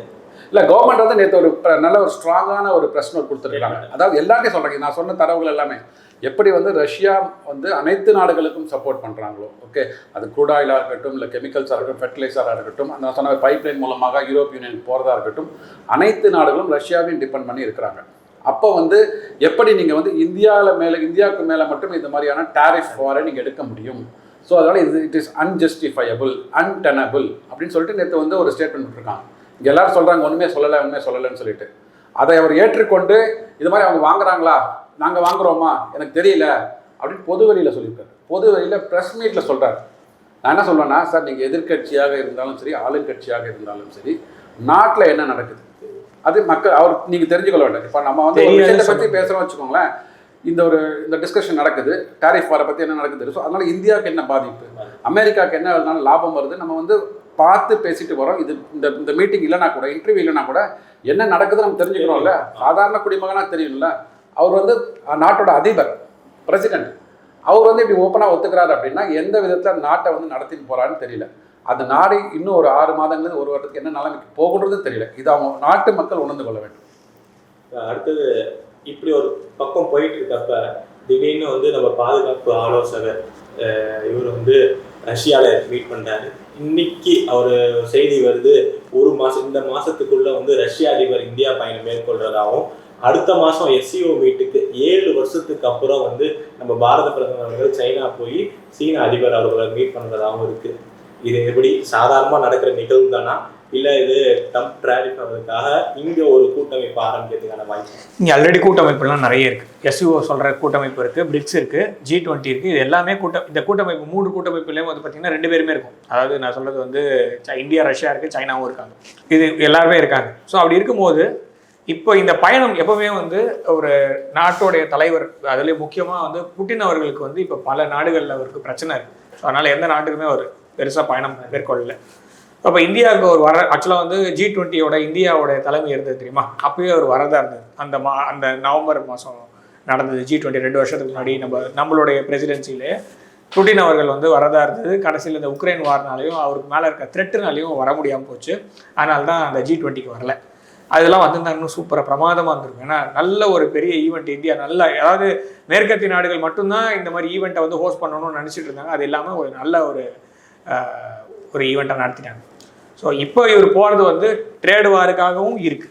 இந்த ட்ரேட் வார் இல்லாமலாம் சொல்ல முடியாது. ட்ரேட் வாரும் இருக்குது, வேர்ல்டு ஆர்டரும் இருக்குது. ஸோ இதில் வந்து அமெரிக்கா வந்து வாஷிங் ஹேண்ட் பிலேட்டஸ் பண்ணுறாங்க, கை கழுவி எனக்கு எதுவும் சம்மந்தம் இல்லைன்னு காமிச்சாங்கன்னா உலகத்தில் மற்ற நாடுகள்லாம் இருக்காங்க இல்லையா, இப்போ அதில் முக்கியமான நாடு வந்து பார்த்திங்கன்னா இந்தியா, சைனா, ரஷ்யா தான். இப்போ அமெரிக்காவுடைய பெரிய பிரச்சனை வருது, எனக்கு தெரியாதுன்னு சொன்னார் தெரியுமா, அப்படி சொல்லவே முடியாது. முக்கியமாக வந்து ஒரு தலைமை பொறுப்பில் இருக்கிறவங்க வந்து அந்த அலுவலகத்தோடைய எல்லா விஷயமும் தெரிஞ்சிருக்கும். நான் சொல்றது ஒரு காலேஜோடைய பிரின்சிபால், பேரே பிரின்சிபால் தான் ஃபர்ஸ்ட் அப்படின்னு அர்த்தம். ஸோ அவங்க வந்து he or she will know everything. So அதை வந்து அந்த மாதிரி ஒரு பொறுப்பு அப்படின்றது தான், பிரசிடென்ட்ன்றதும் அதே மாதிரி பொறுப்பு தான். அவர் தெரியலன்னு சொல்லவே முடியாது. ஸோ அப்போ தெரியலன்னு ஒரு பொதுவெளியில் வந்து சொல்கிறாருன்னா அவருடைய என்ன பர்சீவிங் கெப்பாசிட்டி எப்படி இருக்குன்னு பார்த்துக்கோங்க. ஸோ அப்படி இருக்குன்னா இன்னொன்று வர சொல்கிறாங்க, அடுத்தது வந்து ஜேடி வான்சனுடைய சக்ஸஸர்ன்றதையும் அவர் சொல்கிறார். ஸோ அமெரிக்கா ஒரு பெரிய பிரச்சனையில் இருக்கா இல்லையான்றது நம்மளுக்கு வெளிப்படையாக தெரியலனாலும் தேர் ஆர் சைன்ஸ் அப்படின்னு சொல்லுவோம். ஸோ ஜென்ரலாக வந்து ஒரு பெரிய விஷயம் நடக்க போகுதுன்னா அதில் வந்து அந்த அறிகுறிகள் தெரியுது. ஸோ ஏன்னா சம்மந்தமே இல்லாமல் நேற்று வந்து அவர் வந்து அதை பேச வேண்டியதாக போச்சு. மூணாவது டேர்ம்ன்றது அமெரிக்காவில் கிடையாது. ஒரே ஒரு பிரசிடென்ட் மாத்திரம் அந்த நடுவில் கொஞ்சம் கேப் இருந்ததுனால அது மூணாவது டேர்மாக கன்சிடர் பண்ணாங்க. மேபி ஒபாமா வந்து இவர் ஜோ பைடனை வச்சு ஆண்டாரில் ஒரு 4 வருஷம், அது வேணால் மூணாவது டேர்மாக எடுத்துக்கலாம். மற்றபடி எந்த ஒரு அமெரிக்கன் பிரசிடென்ட்டும் 2 டேர்ம்ஸ் தான் அலவுடு. அதான் சொல்கிறேன் நான், ஒபாமா வந்து ஜோ பைடன் வச்சு 3ஆவது தடவை ஓன் பண்ணாருன்னு. ஏன்னா ஜோ பைடனுக்கு வந்து என்ன நடந்தது, இவரோட பெரிய அண்ணன் தான் அவர், என்ன நடந்ததுன்னே தெரியாதவருக்கு 4 வருஷம் அப்படியான ஒரு துண்டு சீட்டில் கொடுத்தாங்க. உண்மையிலேயே அமெரிக்க துண்டு சீட்டு தான் ஜோ பைடன். ஒரு துண்டு சீட்டு வச்சிருப்பாங்க, அந்த துண்டு சீட்டில் திரும்பி நடன்னு படித்தார். அந்த மாதிரிலாம் இருந்தது அவரோடது. ஸோ அப்படிப்பட்ட ஒரு பிரசிடென்ட் இப்போ இவர் என்ன பேசுகிறாருன்னு தெரியலன்ற வெளிப்படையாக சொல்கிறாருன்னா, அமெரிக்கா வந்து உலகத்தோடைய இப்போ கிளாஸ் லீடர் ஒருத்தருங்க இருக்காங்க. ஸோ கிளாஸ் லீடர் அப்பாயின்மெண்ட் எப்படி இருக்கும், ஒரு நல்ல பையனாக பார்த்து கிளாஸ் லீடராக போடுவாங்க. கிளாஸ் லீடரை போட்ட பிறகு அவன் எல்லா விதமான வேலையை செய்கிறான். ஸோ அப்போ கிளாஸ் லீடரை மாற்றணும். ஸோ அப்போ திருப்பி ஒரு தப்பை பண்ண முடியாது. ஸோ அப்போ மற்ற பசங்கள்லாம் யார் நல்ல பசங்கள்லாம் ஒன்றா சேர்ந்து சரி வேற ஒரு இதாக பண்ணுவோம் அப்படின்ற மாதிரி இருக்கும் இல்லையா. இப்போ கிளாஸ் லீடரோடைய நீங்க சொல்றது ஓகே புரியுது. ஆனா இப்ப அந்த சைனாவை நம்ம நம்ப முடியுமா? நான் சைனாவை நம்ப சொல்லவே இல்லை. நான் திருப்பி சொல்றேன், RIC வரணுன்றதை நான் நிறைய பொது வெளியில எழுதுறேன், பேசுறேன். RIC வரணுன்றதுக்காக நான் வந்து சைனாவை முழுக்க நம்பணும்னு நான் சொல்லவே இல்லை. அதே மாதிரி ரஷ்யா நம்புமானா நம்பாது. ரஷ்யா இந்தியாவை நம்பும், ரஷ்யா சைனாவை நம்பாது. ரஷ்யா இந்தியாவை இல்லையே, அது சோசியலிஸ்ட். அது கூட 1990களுக்கு முன்னாடி தான் அது சோசியலிஸ்ட். அதுக்கப்புறமா இப்போ வந்து அது ரஷ்யா, ஓகேவா. USSRன்றது முன்னாடி இருந்தது, இப்போ கிடையாது. புட்டின் அவர்களுடைய வசனத்திலே அவருடைய வாசகமே சொல்லணும்னு நினச்சாலும் USSRை பற்றி நினச்சி கஷ்டப்படாமல் இருந்ததுன்னா உனக்கு இதே கிடையாது. அதே USSR திரும்ப வேணும்னு நினச்சேன்னா உனக்கு மூளையே இல்லை அப்படிங்க. ஸோ அதே வாசகத்தை நான் திருப்பி சொல்கிறேன், எனக்கு மூளை இருக்குது, எனக்கு இதயமும் இருக்குது. அதனால முன்னாடி இருந்த சோவியத் யூனியன் வேணால் நல்லதாக இருந்திருக்கலாம், ஆனால் இப்போ நான் திரும்பி வேணும்னு கேட்கல. அதே மாதிரி தான் சைனாவும். China is not a communist country. China வந்து பேரளவுக்கு தான் அந்த கம்யூனிஸ்ட் கண்ட்ரின்ற பேர் இருக்குது, அதாவது அந்த கம்யூனிஸ்ட் பார்ட்டின்ற பேர் இருக்கே தவிர it is ruled by certain என்ன சொல்ல குரூப் ஆஃப் பீப்புள், அவ்வளோதான். ஒரு கட்சி ஆளுகின்ற ஒரே கட்சி ஆளுகின்ற ஒரு நாடுன்னு எடுத்துக்கலாமே தவிர அது கம்யூனிஸ்ட் அப்படின்ற மாதிரிலாம் இல்லை. ஏன்னா உலகத்தின் மிகப்பெரிய பெரும்பான்மையாளர்கள் அங்கே இருக்காங்க. நீங்கள் அமெரிக்கா சைடில் பிக் 5 நம்ம பற்றி பேசிகிட்டு இருந்தோம், ஸோ ப்ராப்ளம் இருக்குன்ட்டு. சைனாலேயும் அந்த மாதிரி இருக்குது, டென்சன்ஸு, அப்புறமா வந்து உங்களுக்கு அலிபாபா இதெல்லாம் இருக்கு இல்லையா. ஸோ அவங்க சைட்லேயும் அவங்களுடைய பில்லியனர்ஸ்லாம் இருக்காங்க. ஸோ அப்போ நீங்கள் வந்து சைனாவை வந்து நான் என்ன சொல்கிறேன், இப்போதைக்கு ட்ரேட் பார்ட்னராக சேர்த்துக்கோங்க. சைனாவுக்கும் இந்தியாவுக்கும் சைனாவுக்கும் ரஷ்யாவுக்குமான இல்லை டிஃபரன்ஸை சைனாவுக்கு எடுத்து சொல்லுங்கள் முதல்ல. இந்த டிஃபரன்ஸ் வந்து நீ அடி வாங்க போகிறதுல ஒரு ஃப்ராக்ஷன் தான். இப்போ நீ வேர்ல்டு ஆர்டரை மாற்றுறதுக்கான ஒரு ஆப்பர்ச்சுனிட்டி உனக்கு இருக்குது, எல்லாருக்குமே. உனக்கு இருக்குது, எனக்கும் இருக்குது, ரஷ்யாவுக்கும் இருக்குது. ஸோ இந்த ஒரு ஆப்பர்ச்சுனிட்டி நம்ம விட்டோம்னா திரும்பி 300 வருஷமாக நம்ம என்ன பண்ணிட்டு இருக்கோமோ அதே விஷயத்தை தான் நம்மளால் பண்ண முடியும். திரும்ப நம்ம சாங்ஷன்ஸில் போய் நிற்போம். UK வந்து நம்மளுக்கு என்ன அளவுக்கு அநியாயம் பண்ணாங்களோ அதே அளவுக்கு அநியாயம் சைனாவுக்கும் பண்ணியிருக்காங்க. ஓபிஎம் வாரெலாம் நம்ம படித்து பார்த்தோம்னா உண்மையிலேயே ரொம்ப கஷ்டமான விஷயங்கள்லாம் சைனாவுக்கும் அவங்க செயல்படுத்தியிருக்காங்க. டீ வந்து அவங்களோட மெயின் ப்ராடக்ட். அந்த டீயை வந்து நம்ம ஊரில் கொண்டு வந்து வச்சுட்டு நம்ம ஊரில் சில இடத்துல வந்து போதைப் பொருட்கள்லாம் பயிரிட்டு அந்த பயிரை கொண்டு போய் சைனாவில் இறக்கி இந்த மாதிரி விஷயத்தை இந்தியாவுக்கும் சைனாவுக்கும் முதல்ல உண்டு பண்ணியது UK. அதுக்கப்புறமா அது ஆங்கிலோ அமெரிக்கன் அலையன்ஸாக மாறிச்சு. போன செஞ்சுரியில் அவங்க பண்ணதெல்லாம் நான் எதுவுமே சொல்லவே வேண்டாம், எல்லாருமே தெரிஞ்ச விஷயம்தான். ஸோ இவ்வளோ விஷயம் நடந்திருக்கு. 200-300 வருஷமாக இந்த பிரச்சனையில் உலகம் மாட்டிக்கிட்டு இருக்கு. இதே சைக்கிளை திருப்பி சுற்றி வரணுமா, இல்லை ஒரு ஆப்பர்ச்சுனிட்டி இருக்குது, நீ சில இடத்துல லேண்ட்ஸ் எடுக்கணும்னு நினைக்கிற, அது வந்து உன்னுடைய ஈகோனால வரக்கூடிய விஷயம். இந்த விஷயத்தை விட்டுட்டு நாம் எல்லாருமே ஒன்றா செயல்பட்டோம்னா நாம் வந்து உண்மையிலேயே அடிமையாக இருக்கும்ல. இப்போ இன்னி வரைக்கும் நம்ம சாங்ஷன்ஸ்க்கு பயந்து தானே இருக்கும். சைனா சாங்ஷன் பயப்படுறாங்களா இல்லையா? பயப்படுறாங்க கண்டிப்பாக. ஸோ எல்லாருமே அவங்க எக்ஸ்போர்ட் எக்கானமி, நம்மளாவது பரவாயில்ல, அக்ரேரியன் எக்கானமி நம்மளுக்கு, சர்வீஸ் இண்டஸ்ட்ரி கொஞ்சம் பரவாயில்ல, நம்மளால தாக்கு பிடிக்க முடியும். சைனாவாலாம் தாக்கு பிடிக்கவே முடியாது. ஸோ அப்போ உனக்கு ஒரு ஆப்பர்ச்சுனிட்டி இருக்குது. ஸோ நம்ம எல்லாரும் ஒன்றா சேருவோம். பிரிக்ஸ் வருதோ இல்லையோ, ஆர்ஐசி முதல்ல கொண்டு வா, அப்புறம் பிரிக்ஸாக மாற்று, அப்புறம் பிரிக்ஸ் ப்ளஸ்ஸாக மாற்று. முதல்ல ஆர்ஐசி வந்து நம்பிக்கையாக இருந்தால் தான் பிரிக்ஸ் ப்ளஸ் நம்பிக்கையாக இருக்கு. ஏன்னா ஆர்ஐசியில் வந்து 3 பெரிய நாடுகள் அப்படின்னு பார்த்தீங்கன்னா நம்ம 3 பேர் தான். அதில் எக்கனாமிக்கலி டூயிங் குட் அப்படின்னாலும் நம்ம 3 பேர் தான். ஸோ பவர்ஃபுல்னு பார்த்தாலும் நம்ம 3 பேர் தான். ஓகேயா? லூலா வந்து அழகாக செய்கிறாரு. இன்னைக்கு கூட நான் வந்து ட்ரம்போட பேச மாட்டேன்னு அவரோட இயலாமையை தான் சொல்கிறாரு தவிர பாயிண்ட் ஆஃப் ஸ்ட்ரென்த்தில் இந்தியா பண்ணுற மாதிரி நான் கூட பேச மாட்டேன்றதை சொல்ல கூட மாட்டேங்கிறாரு மோடி அவர்கள். நான் ஏன்னா அவங்க கூட பேசணும்னு கேட்குறாரு சைடில். புரியுதா? அந்த அளவுக்கு ஒரு கான்ஃபிடென்ட்டாக போல்டான டெசிஷன் எடுத்து நான் சொல்லவே வேண்டாம் அப்படின்னு நினைக்கிறாருல்ல, அதுதான் பாயிண்ட் ஆஃப் ஸ்ட்ரென்த். லூலா என்ன சொல்ல, நான் கூட பேச மாட்டேன்னு சொல்லிட்டு நம்ம பப்ளிக்ல போய் சொன்னேன்னா அது பாயிண்ட் ஆஃப் வீக்னஸ். அது வித்தியாசம் இருக்கணும். ஸோ ஜி ஜின்பிங்கும் வெளில வரல, புட்டினும் பேச போறது இல்லை. ஸோ அப்போ அந்த மாதிரி இருக்கிற நாடுகள் இந்த 3 பேரும் இந்த பிரிக்ஸையோ பிரிக்ஸ் பிளஸ்ஸையோ நம்பிக்கை தர மாதிரி கொண்டு வரணும்னா முதல்ல நீங்க 3 பேர் ஒழுங்கா இருக்கணும்ல. இப்போ உங்க 3 பேருக்குமே டிஃபரன்ஸ் ஆஃப் ஒப்பீனியன் இருக்குன்னா நாளைக்கு வந்து மற்ற நாடுகள் பியும் எஸ்ஸும் எப்படி ஒன்றா சேருவாங்க? அப்புறம் பிளஸ்ன்னு மிச்சம் 6 நாடு வேற சேர்த்து வச்சிருக்கோம். எத்தியோப்பியா எப்படி நம்ம நம்புவாங்க? யுஏஇ எப்படி நம்புவாங்க? ஈரான் மேலே பாம்பே போட்டிருக்காங்க, அவங்க எப்படி நம்புவாங்க நம்மள? இப்போ வரதான் எல்லாம் பேசுவாங்கப்பா, ஆயிலெலாம் வாங்குவாங்க, அப்புறம் முக்கியமான நேரத்தில் கை விட்டுருவாங்கன்னு சொல்லுவாங்களா இல்லையா? ஸோ அப்போ அதை ஒழுங்காக பண்ணணும்னா நம்ம 3 பேர் ஒழுங்காக இருக்கணும். முதல்ல நம்மளுக்கு டிஃபரன்ஸ் ஆஃப் ஒப்பீனியன் இருக்கு, நம்மளுக்கு பார்டர் டிஸ்பியூட் இருக்கு இல்லைன்னுலாம் சொல்ல. நம்ம கூட சண்டை போட்டு சைனாவுக்கும் ரஷ்யாவுக்கும் 1961 69 வரைக்கும் பெரிய தகராறு நடந்திருக்கு, பெரிய வார். 69 போட்டு அடிச்சு துவம்சம் பண்ணதுனால 71 வாயை திறக்கலாம் அவங்க. நம்மளுக்கு சண்டை வந்தது இல்லையா இந்தியாவுக்கும் பாகிஸ்தானுக்கும். அப்போ சைனா வாயை திறக்கும் போது சோவியத் யூனியன் வாயை மூட்டு கம்முன்னு இருந்தாங்க. ஏன்னா அப்போ 2 வருஷத்துக்கு முன்னாடி பொழந்துருந்தாங்க. ஸோ அந்த மாதிரி அப்போ இருந்த ஈக்குவேஷன் மாற்றி இன்னைக்கு வந்து ரஷ்யாவும் சைனாவும் ஒன்றா ஆக முடியுதுன்னா 1965 நம்மளுக்கும் சைனாவுக்கும் சண்டை இருந்தது. இப்போ 2020 நம்மளுக்கும் அவங்களுக்கும் டிஸ்பியூட் இருக்கு. ஸோ ஒரு சின்ன ஸ்டாண்ட் ஆஃப் இருக்கு.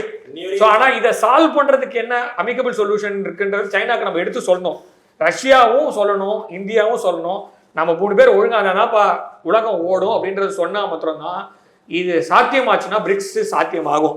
அப்போ தான் நீங்கள் அந்த டாலர் ஹெஜிமோனியெல்லாம் எடுத்து ஏதாவது ஸ்டெப்ஸ் எடுத்தால் ஒர்க் அவுட் ஆகும். அப்படின்னா நானும் நீங்களும் இந்த மாதிரி கொஞ்சம் பேசிட்டே இருக்கலாமே தவிர ஜனங்க வந்து சும்மா ஒரு தடவை பார்ப்பாங்க, ஒரு லைக்ஸ் சப்ஸ்கிரிப்ஷன் மாத்திரம் தான் வருமே தவிர பெருசாக எந்த காரியமும் சாதிக்காது. இது எல்லாம் யார்கிட்ட இருக்குது அப்படின்னு சொன்னால் ஜி ஜின்பிங் கிட்டையும் அந்த பொலிட் பியூரோ கிட்டையும் மாத்திரம் தான் இருக்குது. இந்த பொலிட் பியூரோ எடுக்கிற டெசிஷன் வந்து ஓரளவுக்கு கொஞ்சம் மூளையை யூஸ் பண்ணி ஒழுங்காக இந்த ஒரு 10 வருஷத்துக்கு 15 வருஷத்துக்கு நம்ம அடக்கி வாசிப்போம்னு சொன்னால் உலகம் வந்து ஒரு ஒரு ஒரு என்ன சொல்ல வெளிச்சமான ஒரு பிரைட் ஃபியூச்சர் நம்மளுக்கு தெரியுது. இல்லைன்னா திருப்பி பழைய குருடி கதவை திரண்டின்ற மாதிரி ஐரோப்பிய ஒன்றிய பக்கமும் அமெரிக்கா பக்கமும் படம் எடுக்க வேண்டியது தான்.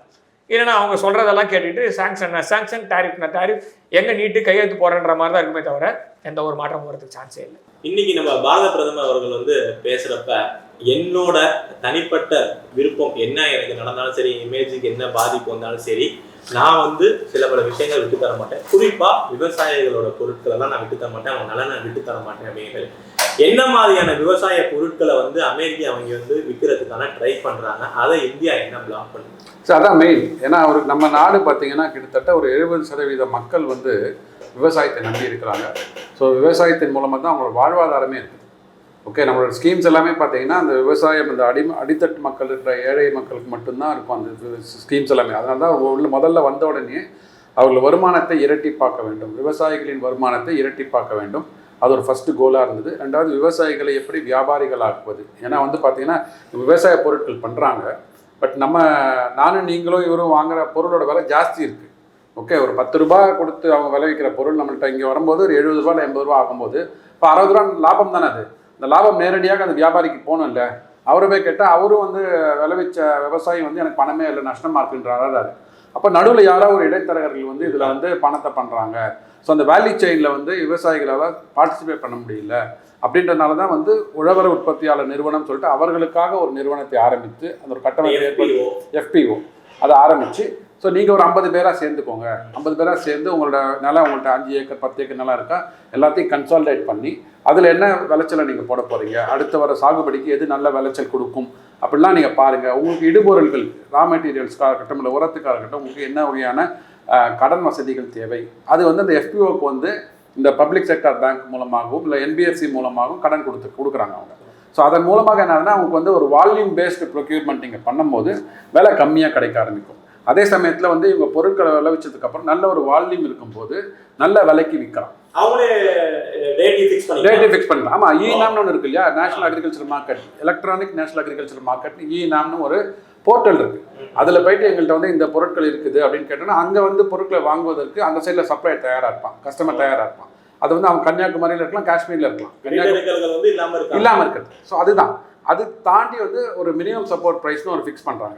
100 ரூபாய் உங்களுக்கு செலவாகுதுன்னா உங்களோட விற்கும் விலை வந்து 150 ரூபா குறைஞ்சபட்சம், மினிமம் சப்போர்ட் ப்ரைஸ் அது பேர். ஓகே, ஸோ அது 150 ரூபா ஃபிக்ஸ் பண்ணுறாங்க. ஸோ இது மாதிரி பார்த்தீங்கன்னா ஒரு கடந்த ஒரு 8-10 வருடங்களில் வந்து எப்படி வந்து அவங்களுக்கு வேல்யூ செயினில் அவங்கள பார்ட்டிசிபேட் பண்ணி அவங்களோட எக்கனாமிக் ஆக்டிவிட்டியை வந்து இம்ப்ரூவ் பண்ணி அவங்க பாவர்ட்டி லைன்லேருந்து வெளில கொண்டு வர முடியும் அப்படின்றது திட்டத்தை வந்து கொண்டு வந்திருக்காங்க. இப்போ அதை வந்து தடுத்து நீங்கள் வந்து அமெரிக்காவிலேருந்து அக்ரிகல்ச்சர் ப்ராடக்ட்ஸையும் டெய்ரி ப்ராடக்ட்ஸையும் நீங்கள் இம்போர்ட் பண்ணுங்கள் அப்படின்னு சொல்லிட்டு அங்கே மேலேருந்து ஒருத்தர் சொல்கிறான்னா எப்படி கேட்க முடியும் இல்லைங்களா? ஸோ அதுதான் ப்ராப்ளம். இப்போ அதாவது எனக்கு வந்து நெசசிட்டிஸ்க்கு நான் பார்த்துக்கிறேன். இந்தியாவோட கொள்கை கோட்பாடு எதுவுமே பார்த்தீங்கன்னா ஆத்ம நிர்பர் பாரத் கூட செல்ஃப் சஸ்டெயின்ட் எக்கானமியாக நம்ம இருக்க வேண்டும். அதான் நமக்கு என்ன தேவைகளோ அதை நம்ம நாட்டில் வந்து ப்ரொடியூஸ் பண்ணி நம்ம நாட்டிலே உற்பத்தி பண்ணி நம்ம மக்களுக்கு கொடுங்க. அதை தாண்டி இருக்கிறத நம்ம எக்ஸ்போர்ட் பண்ணுறோம். இல்லைனா என்ன ஆகும்னா ஏதாவது வார் சமயத்துலையோ இது மாதிரியான ஒரு கெலாமிட்டி சமயம்லாம் வரும்போது ஸோ இது மாதிரி டேரிஃப் போடுறான்னு வச்சுக்கோங்க. இப்போ நம்ம அரிசி நம்ம உற்பத்தியே பண்ணல, செல்ஃப் சஸ்டெயின் ஆகலை, இல்லை உணவுப் பொருட்கள் செல்ஃப் சஸ்டெயின் ஆகலை அப்படின்னா 200% டேரிஃப் போட்டால் வச்சுக்கோங்க, நீங்கள் வாங்கி தான் ஆகணும். ஸோ அதில் தான் நம்ம வந்து இந்த 2014 அப்புறமே ஒரு ஷிஃப்டிங் சேஞ்ச் இன் எக்கானமி நமக்கு வருது. ஸோ அதனால தான் மேக் இன் இந்தியா திட்டம். உங்களுக்கு என்னெல்லாம் வேணுமோ அதெல்லாம் நீங்கள் உள்ளேயே நீங்கள் வந்து பொருட்களை தயாரிங்க. அதாவது என்ன சொல்கிறாங்கன்னா முதல்ல மேக் ஃப்ரம் இந்தியா இருந்தது, மேக் ஃபார் இந்தியா இருந்தது. மேக் ஃபார் இந்தியானா வெளிநாடுகளிலிருந்து நமக்காக மேனுஃபேக்சர் பண்ணலாம், சரிங்களா? அப்புறம் என்னாச்சுன்னா மேக் இன் இந்தியான்னு ஆச்சு. மேக் இன் இந்தியான்றது நம்ம நாட்டில் பொருள் தயாரிப்போம் நம்ம நாட்டுக்காக. அப்புறம் make from India, make from இந்தியானா உலகத்துக்காக நான் வந்து தயாரிக்கிறேன். மேக் இன் இந்தியாவிலேருந்து மேக் ஃப்ரம் இந்தியா. ஸோ வெளிநாடுகளில் வந்து நம்ம எல்லாம் ஐஃபோன் சொன்னார்ல, ஐயா சொன்னார் இல்லையா, ஐஃபோன் நம்ம தயாரிக்கிறோம், சீபெரும்பூர் பக்கத்தில் இருக்கிற ஃபேக்ட்ரி தயாரிக்கிறோம். இப்போ அதுக்கு அவன் வந்து 25% இல்லை 50% டேரிஃப் போடுறான் அப்படின்னா ஐஃபோனோட விலை மேலே போவாங்க. அது புரியல. இப்போ இங்கேருந்து நம்ம வந்து ஒரு சட்டையை வந்து தயாரித்து திருப்பூர்லேருந்து அனுப்புகிறோம் அப்படின்னா அதுக்கு நீங்கள் வந்து டேரிஃப் போடுறீங்கன்னா அங்கே வாங்குகின்ற அமெரிக்க குடிமகனுக்கு விலை மேலே போகும், இன்ஃப்ளேஷன் மேலே போகும். அது தெரிய மாட்டேங்குது. குறிப்பாக சொன்னால் ஃபார்மாக்கு அவன் டேரிஃப் போடலை. ட்ரம்ப் வந்து ஃபார்மாக்கு டேரிஃப் போடலை. அப்போ அவனுக்கு தெரியுது எந்த பொருட்களுக்கு நம்ம டேரிஃப் போட்டால் அங்கே அடி வாங்குவோம், எந்த பொருட்களுக்கு டேரிஃப் போட்டால் நமக்கு பிரச்சனை இல்லை, அதை கால்குலேட் பண்ணி போடுறாங்க அவங்க, ரைட்டுங்களா? அதனால் பார்த்தீங்கன்னா எதற்கு அங்கே என்னெல்லாம் தேவையோ, ஏன்னா இப்போ வந்து அங்கே மெடிசன்ஸ் நம்ம இங்கே கேட்ட மாதிரி முன்னாடி எதெல்லாம் நம்ம எக்ஸ்போர்ட் பண்ணுறோன்னு கேட்டிங்க பார்த்தீங்கன்னா குறிப்பாக ஃபார்முலேஷன் பேஸ்ட் ஜென்ரிக் ஓகே, அதெல்லாம் அங்கே போகும்போது அங்கே மக்கள் அதை யூஸ் பண்ணிட்டு இருக்கிறாங்க இல்லையா. ஒருத்தவங்க வந்து லைஃப் சேவிங் ட்ரக்காக யூஸ் பண்ணும்போது திடீர்னு வந்து அதை ஸ்டாப் பண்ணுறீங்க, இல்லை திடீர்னு அதுக்கு வந்து டேரிஃபை போடுறீங்கன்னா அவன் எப்படி எந்த பொருளை கொடுத்து வாங்குவான்? அது ஒரு சர்வேல என்ன சொல்கிறாங்கன்னா இந்த மாதிரி டேரிஃப்னால கிட்டத்தட்ட ஒரு ஹை இன்கம் குரூப்பில் இருந்தால் கூட அவருக்கு $5000 மாதம் செலவாகுன்றாங்க. இன்ஃப்ளேஷன்னால் $5000 எக்ஸ்ட்ரா செலவாகும். நடுத்தர இதில் இருக்கிறவங்களுக்கு வந்து கிட்டத்தட்ட ஒரு $2500 கிட்ட செலவாகும். எனிவேர் பிட்வீன் $3000 to $5000 எக்ஸ்ட்ரா அவங்க கையிலேருந்து போக போகுது. கடனை வேற வாங்கி வச்சுருக்கிறாங்க. ஸோ இதெல்லாம் வந்து கரெக்டாக பிளான் பண்ணி பார்க்காம ஒட்டுமொத்தமாக பார்க்காம திடீர்னு வந்து எங்களுக்கு வந்து அங்கே க்ரூட் ஆயில் வாங்குறீங்க அதனால சேவிங்ஸ் ஆகிடுது, உங்கள் எக்கானமி வளர்ந்து வருகிறது, உங்கள் ஃபாரெக்ஸ் ரிசர்வ் மேலே போயிட்டு இருக்குது, எங்களை டிபெண்ட் பண்ணி நீங்கள் இல்லை. அவருக்கு அதுதான் ஒரு மிகப்பெரிய இது கூட்டமைப்பு பிரிக்ஸில் இருக்கிற 5 கண்ட்ரி ஃபஸ்ட்டு பிரச்சனை. பிரிக்ஸோட பாப்புலேஷன் பார்த்தீங்கன்னா கிட்டத்தட்ட 46%. உலக பாப்புலேஷனில் நான் 55% அதிகம். G7ஓட இது அதிகம். 5 நாடுகள் பிரிக்ஸில் இருக்கிற 5 நாடுகள், பேசிக் 5 நாடுகள், அப்புறம் 6 நாடுகள் உள்ள வந்திருக்கிறாங்க. இந்த பிரிக்ஸோட நாடுகளோட எக்கானமி சேர்த்திங்கன்னா 55%. 45% பாப்புலேஷன் 55% கான்ட்ரிபியூட் பண்ணுறாங்க ஜிடிபியை. நீங்கள் உங்களுக்குள்ளேயே வந்து ட்ரேட் பண்ணி உங்களுக்குள்ளேயே பொருளாதாரத்தை வளர்த்து கொண்டால் போகுது. அதுதான் ஆல்டர்னேட் மார்க்கெட் சொல்கிறாங்க. அதுக்கு தான் வந்து மோடி வந்து அவர் வந்து கண்டிப்பாக ஆகணும்.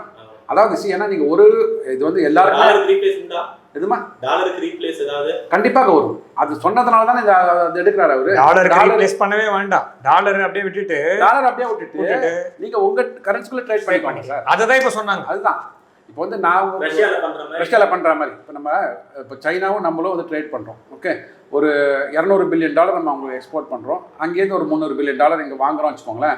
அந்த நடுத்தரமான நம்பருக்கு $200 பில்லியன் இருக்கு இல்லையா, பார்ட்டர் சிஸ்டம் சொல்ல முன்னாடி. பார்ட்டர் சிஸ்டம்னா நீங்கள் வந்து பேனா கொடுங்க, நான் பென்சில் கொடுக்குறேன், பேனாவும் பென்சிலும் ஒரே வேல்யூவில் இருந்ததுன்னா நீங்கள் பண மாற்றம் செய்து கொள்ள வேண்டாம். அந்த மாதிரியான இதில் பார்த்தீங்கன்னா நீங்கள் $100 பில்லியன் எக்ஸ்போர்ட் பண்ணுறீங்க, நான் $100 பில்லியன் இம்போர்ட் பண்ணுறேன் அப்படின்ற ரெண்டும் நாக் ஆஃப் பண்ணிவிட்டு மீதி இருக்கிற நெட்டுக்கு தான் வந்து நீங்கள் நியூட்ரல் கரன்சிக்கு போகணும், இன்னொரு கரன்சிக்கு போகணும்.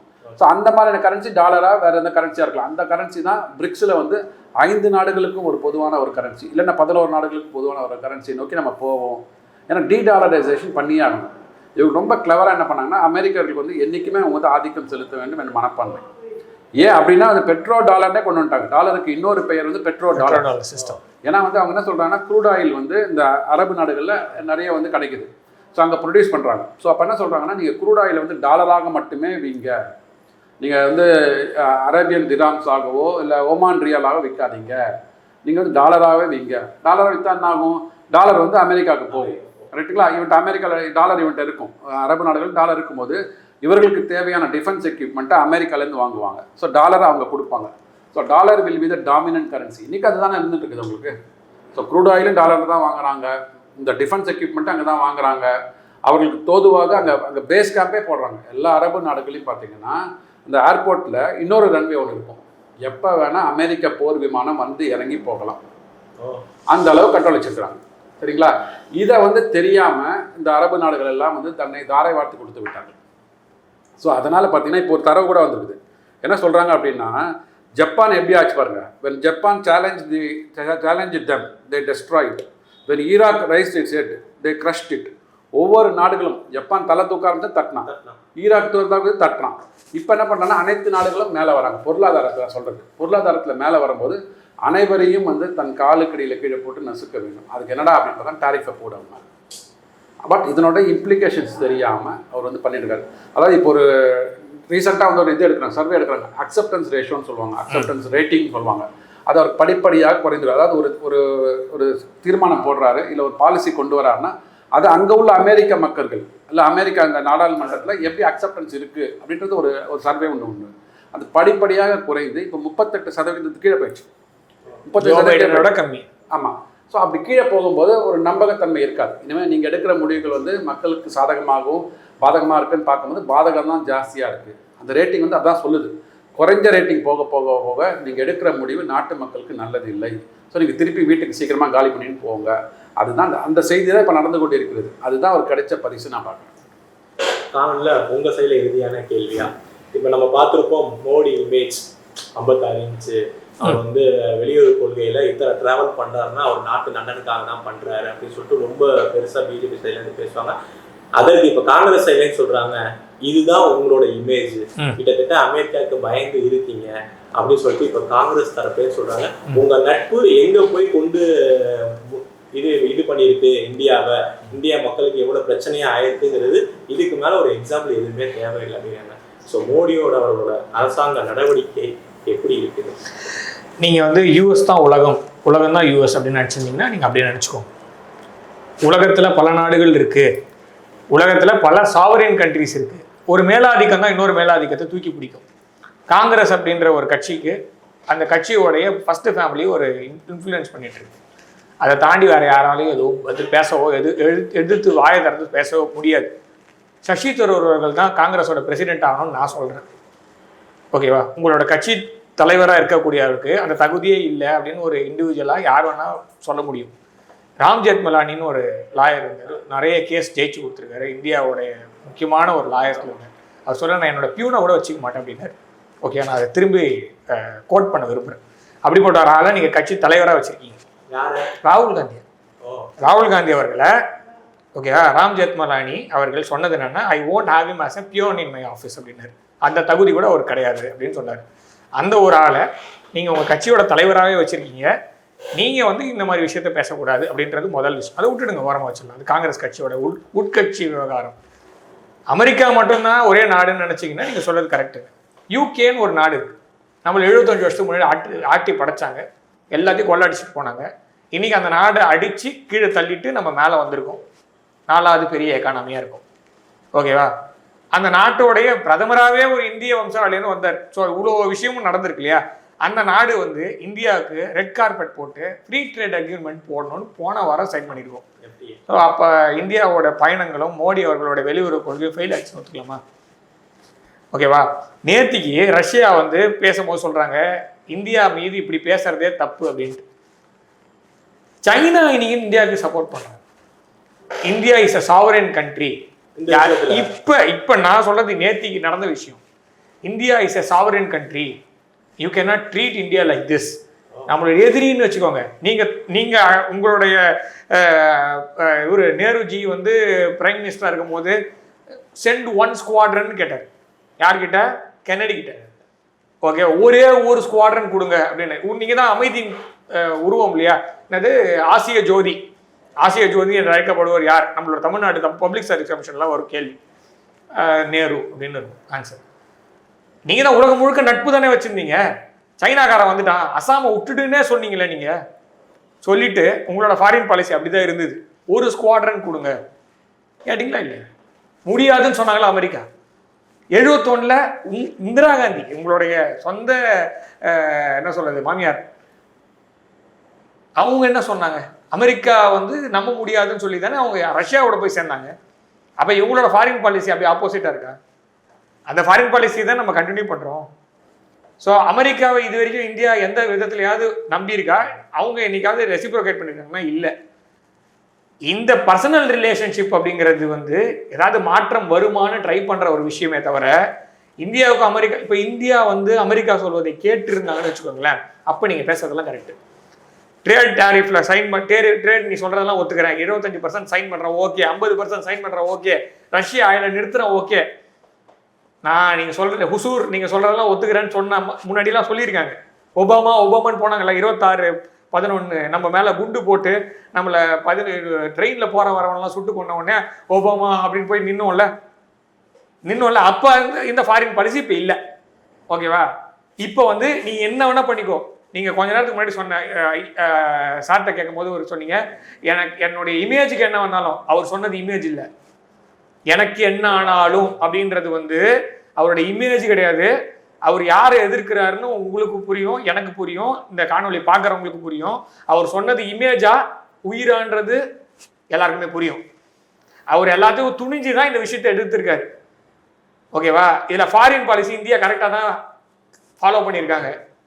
எதுலையுமே நம்ம காம்ப்ரமைஸ் பண்ணல. காம்ப்ரமைஸ் பண்ணாம இருக்கிறதுக்கு தான் தைரியம் வேணும். நட்பா இருந்தாலும் சரி, உறவை காமிச்சு காம்ப்ரமைஸ் பண்றதுக்கெல்லாம் ஆளுங்க இருக்கு. ஓகேவா? எதுக்குமே நான் பெண்ட் ஆகாம என்னுடைய நாடு, என்னுடைய விவசாயிகள் ஜிஎம்ஓ ப்ராடக்ட் நான் உள்ள விட மாட்டேன். நாளைக்கு அடுத்த தலைமுறைக்கு கேன்சர் வரும் ஜிஎம்ஓ ப்ராடக்ட்னால. நீ கொடுத்துருவேன், நான் கையெழுத்து போட்டுருவேன், நாளைக்கு பின்னாடி வந்து கேன்சர் வர மாதிரி ஒரு நிலைமை வரும், மாசா வரும். அமெரிக்காவுடைய ஜிஎம்ஓ ப்ராடக்ட்ஸ்லாம் அப்படிப்பட்ட ப்ராடக்ட்ஸ் தான். ஸோ அதனால வேணான்றார் அவர். அதுவும் இல்லாமல் என்னுடைய விவசாயிகள் பாதிக்கப்படுவாங்கன்னு சொல்லிட்டு சொல்றாரு. இவ்வளவு யோசிச்சுதான் முடிவு பண்ணுமே தவிர என்னுடைய இமேஜ் என்னுடைய உயிர் அப்படின்னு நினைக்கல அவர். நீங்க அவரை பார்த்து என்ன கேள்வி கேட்குறோம் அப்படின்னா, நீங்க வந்து பெண்ட் ஆயிட்டீங்க, இதுதான் ஃபாரின் பாலிசி ஃபெயிலியர் அப்படின்னா, இப்ப என்னுடைய எதிரியே எனக்கு சப்போர்ட் பண்றான், இவன் தனி நாடுறா, இவன் நிமிர்ந்து நிற்கிறான்டா அப்படின்னு சொல்றான். சைனாக்காரன் சொல்றான். சரி, மாலத்தீவை பத்தி அவ்வளவு பேச்சு பேசணும், கூப்பிட்டாங்களா இல்லையா? இண்டிபெண்டா இருக்காங்க. அவங்களுக்கு நம்ம கிரெடிட். மாலத்தீவுக்கும் அந்த பிரச்சனை இருந்தது.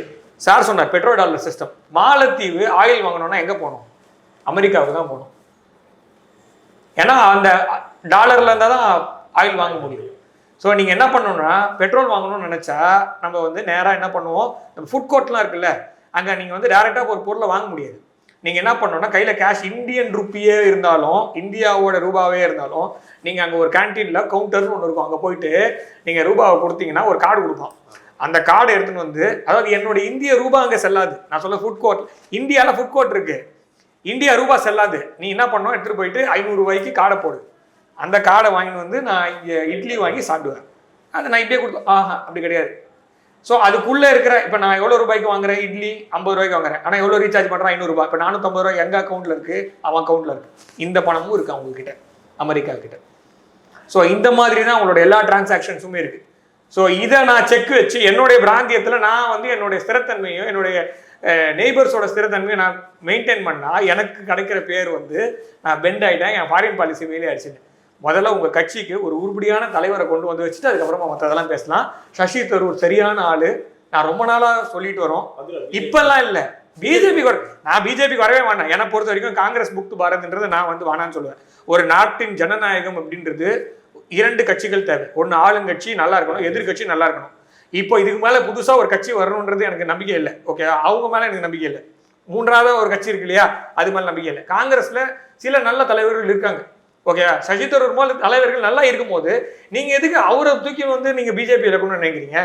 அவர் அங்கேயே இருக்கட்டும், அவர் தலைவராகட்டும், அவர் நல்ல விஷயங்களை கேள்வி கேட்கட்டும். எதிர்கட்சி தான், எதிரி கட்சி கிடையாது. ஓகேவா, எதிரி கட்சியாக நம்ம ஏன் வைக்கணும்? அவங்க எதிர்கட்சியாக இருக்கட்டும். ஸோ இப்போ காங்கிரஸுக்கு தேவை வந்து ஒரு நல்ல தலைமை.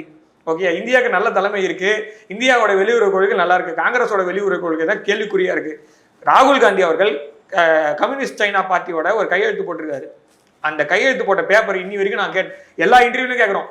ஓகேவா, எல்லாருமே கேட்கணுன்ற நான், அதாவது ஓப்பனாக கேட்க வேண்டிய விஷயம் என்னன்னா, நீ கையெழுத்து போடல 2008, அது 2007 2008 நீ கையெழுத்து 15 வருஷம் ஆச்சு, இன்னும் அந்த பேப்பர்ல அப்படின்னா சீக்கிரசி இருக்கு, வெட்ட வெளிச்சமா தெரிஞ்சு போச்சு நீங்க யாருன்ட்டு. இதுக்கப்புறமா அந்த காமிச்சாது தொலைங்க, நாங்களாவது இனிமேல் நம்ம கேட்க மாட்டோம்ல. ஒவ்வொரு தடவையும் 5 நிமிஷம் ஒவ்வொரு இன்டர்வியூ வேஸ்ட் ஆகுது.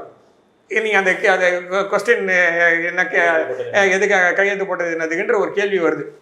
ஸோ அது எதுக்கு நம்மளுக்கு தேவையில்லாமல். ஸோ இவர் வந்து மோடியை பற்றி பேசுறதுக்கான எந்த ஒரு அருகதையுமே கிடையாது. ஓகேவா, இவர் முக்கியமான டைம்லலாம் இந்தியா விட்டு வெளில போயிடுவார். 26/11 முடிஞ்ச உடனே இவர் பார்ட்டி பண்ணாருன்றதுக்கு ப்ரூஃபே இருக்கு. உத்தரகாண்டில் ஒரு வெள்ளம் வந்தது, இவர் வெளியூர் போயிட்டார். எல்லா மீட்பு பொருள், எல்லா ரிலீஃப் மெட்டீரியல்ஸ் எல்லாம் ரெடி, இவர் வரல. பிரின்ஸு இளவரசன் வந்த உடனே திறந்து விட்டாங்க. இவங்கெல்லாம் வந்து இதெல்லாம் பற்றி பேசவே முடியாது. சரியா, நிறைய இவங்க வரலாறுன்றது வந்து இவங்களோட வரலாறு இவங்களே திருப்பி ஒரு தடவை படித்து பார்த்துட்டு அதுக்கப்புறம் மோடி அவர்களையும் மோடி ஃபாரின் பாலிசி பேசலாம். உங்கள்கிட்ட காணல இறுதியான கேள்வியா, இப்போ நம்ம பார்த்துருப்போம் 4th பிக்கஸ்ட் லார்ஜஸ்ட் எக்கனாமியா இருக்கும். இப்போ இந்த டேரிஃப் இந்த மாதிரி பிரச்சனை போறதுனால நமக்கு பின்னாடி ஏதாவது ஏற்படுமா? அதை தாண்டி பார்த்தீங்கன்னா இப்போ ஒரு வலைதளத்தில் வந்து நேற்று 2 நாள் முன்னாடி வந்தது, ஒரு 20,000 கோடி ரூபாய் வந்து நிதி ஒதுக்கீடு பண்ணுவதற்காக அரசாங்கம் தயாராக இருக்கிறது. ஏன்னா இந்த அக்ரிகல்ச்சரல் ப்ராடக்ட்ஸ்லாம் வந்து இது பண்ண போகிறோம், அப்போ டேரிஃப் ஏற்ற போகிறான்னு சொல்லும்போது விவசாயி, குறிப்பாக எம்எஸ்எம்இ விவசாயிகளாக இருக்கட்டும், எம்எஸ்எம்இயாக இருக்கட்டும், அவங்களுக்கு வந்து விளைபொருட்கள் வந்து ஜாஸ்தியாகிடும், டிமாண்ட் வந்து கம்மியாகும். அவங்களோட பொருட்களுக்கு டிமாண்ட் கம்மியானாலும் தேக்கமாகும். அப்போ வந்து அவங்களுக்கு வந்து லாபம் குறைய ஆரம்பிக்கும். அவங்க எப்படி பண்ணுறது, மோட்டிவேட் பண்ணுறது, அவங்களுக்கு வேறு சந்தைகளை வந்து எப்படி வந்து ஆல்டர்னேட் சந்தைகளை வந்து அது ஐடென்டிஃபை பண்ணுறது, அதற்கெல்லாம் வந்து மத்திய அரசாங்கம் உதவ வேண்டும். மத்திய அரசாங்கம் பண்ணணும், மாநில அரசாங்கம் பண்ணணும். அதற்கு கொஞ்சம் பணம் செலவாகும் இல்லைங்களா, இல்லை R&Dயில் செலவு பண்ணணும், இது மாதிரிலாம் இருக்கும். அதற்கு வந்து ஒரு 20,000 கோடி ரூபாய்கள் வந்து ஒதுக்கீடு செய்வதாக ஒரு திட்டம் இருக்குதுன்னு சொல்லியிருக்காங்க. அது இன்னும் கொஞ்சம் வந்து ஸ்டடி பண்ணி ப்ராப்ளி ஐ திங்க் மக்களுக்கு தேவையான, குறிப்பாக எம்எஸ்எம்இக்கு தேவையான, விவசாயிகளுக்கு தேவையான ஒரு திட்டங்கள் வந்து வருவதற்கான வாய்ப்புகள் இருக்குது. அதுக்கு ஒரு 2-3 months ஆகும் வச்சுக்கோங்க. கரெக்டாக என்னென்ன பாலிசி கொண்டு வரணும், எந்தெந்த செக்டார்கள் வந்து பாதிக்கப்பட்டிருக்கின்றன, அதுக்கு வந்து எப்படி நம்ம வந்து கை கொடுத்து தூக்கி விட்டால் அவங்க வந்து வளர முடியும், எப்படி வந்து பேக் போனால் வந்து அரசாங்கங்கள் இருக்க வேண்டும், அது மாதிரி நிறைய திட்டங்கள் வரும், கண்டிப்பாக வரும். ஏன்னா வந்து அந்த காலத்திலே கொரோனாலே நம்ம ஒரு ஃபுல் பட்ஜெட்டை கொடுத்தாங்கன்னு சொன்ன மாதிரி கண்டிப்பாக இந்த வருகின்ற ஒரு 3 அல்லது 6 மாதங்களுக்குள்ள மக்கள் சமாளிக்கிற அளவுக்கு நம்மள்ட்ட கண்டிப்பாக சார். அதான் சொல்கிறேன், 133% கடன் வச்சு அவனே கவலைப்படலை, டாரிஃபை போடுற அவனே கவலைப்படலை. வெறும் 80% வச்சு தான் கடன் வச்சிருக்கிறோம். நம்ம வளர்ந்து வருகின்ற பொருளாதாரம் 6.5% வளர்ந்துட்டு இருக்கிறோம். ஒரு 0.2 to 0.3% ஜிடிபியில் வந்து டீக்ரோத் இருக்கும், குறையும் அப்படின்றாங்க. அது நிதர்சனமான உண்மை, உலகத்தில் எல்லாருக்குமே தானே. இப்போது அமெரிக்கா என்பது ஒரு 44 கோடி மக்கள் தொகை கொண்ட நாடு. அவன் வந்து எல்லா பேரும் டாரிஃப் போடுறான் அப்படின்னா அனைத்து பொருளாதாரங்களும், அனைத்து நாடுகளில் உள்ள பொருளாதாரங்களும் ஒரு 0.3 to 0.5 வரைக்கும் வந்து பேக்கில் போகிறதுக்கு வாய்ப்புகள் இருக்குது. அது நமக்கும் தானே. ஸோ அதனால் வந்து நம்ம வந்து திருப்பி இந்திய பொருளாதாரம் 7% வளர்ந்துடலாம் சொல்ல மாட்டேன் நான். ஓகே, ஆனால் இதை வந்து எப்படி மீட்டெடுத்து ஃபாஸ்ட்டாக க்ரோ ஆக முடியும் அதுதான் பார்ப்பாங்க. வேறு என்ன ஆல்டர்னேட் அரேஞ்ச்மெண்ட்ஸ் பார்க்கலாம். ஸோ என்றைக்கு இருந்தாலும் ஒரு சோதனைன்னு வந்தால் அதுலேருந்து மீண்டு வந்து சாதனைகளை பண்ணுவது வந்து இந்த மோடி அரசாங்கம், என்டிஆர் அரசாங்கம் பண்ணியிருக்காங்க. அதில் வந்து நமக்கு எக்ஸாம்பிள், கண்கூடா எக்ஸாம்பிள் இருக்குது. ஒரு 3 எக்ஸாம்பிள் தான். கொரோனா ஆச்சு, ரஷ்யா உக்ரைன் வார் ஆச்சு, இஸ்ரேல் காசா வார் ஆச்சு, ஆப்ரேஷன் சிந்து. ஸோ இதுக்கு மேலே உங்களுக்கு என்ன வேணும்? ஸோ அதனால் வந்து நீங்கள் நான் என்ன சொல்கிறேன், கட்சி தாண்டி உங்கள் கொள்கை சித்தாந்தங்களை தாண்டி இந்த அரசாங்கம் நாட்டு மக்களுக்காக ஒரு நல்ல முடிவு எடுக்கும். அந்த முடிவுக்கு நம்ம இந்த நேரத்தில் வந்து தோள் கொடுக்க வேண்டும். நீங்கள் அரசியல் முறைகளை அப்புறம் வச்சுக்கோங்க. ஓகே, யாராக இருந்தாலும் ட்ரம்ப்ன்றது வந்து அவனுக்கு எப்படி பிஹேவ் பண்ண தெரிய மாட்டேங்குது. அந்த ஊரில் உள்ள நாட்டு மக்களுக்கே பிஹேவ் பண்ணுறது எப்படி தெரியல அப்படின்னா அவர் எப்படி பிஹேவ் பண்ணுறான்னு நம்ம எப்படி புரிஞ்சுக்க முடியும் அவரை. அதனால் இந்த காலகட்டத்தில் கண்டிப்பாக அரசியல் முரண்களை தாண்டி கொள்கை முரண்களை தாண்டி என்ன ஒரு கொள்கை எடுத்தாலும் மத்திய அரசாங்கம் அதை வந்து துணை நிற்போம், தோள் கொடுத்து துணை நிற்போம். துணை நின்றால் கண்டிப்பாக இந்த ப்ராப்ளத்திலேருந்து கண்டிப்பாக மீண்டு வந்துடுவோம்னு எனக்கு நம்பிக்கை இருக்குது. நிச்சயமா ஒரு நேரம் வந்து புவிசார் அரசியல் டேரிஃப்னாலையும் பொருளாதார ரீதியாக என்ன மாதிரி பாதிப்புகள், என்ன மாதிரி சாதனங்கள் சொன்னதுக்கு உங்கள் நேரத்தை நம்ம தளத்தை வந்து ரொம்ப நன்றி. நல்லதே நடக்கும். சரி, வணக்கம்.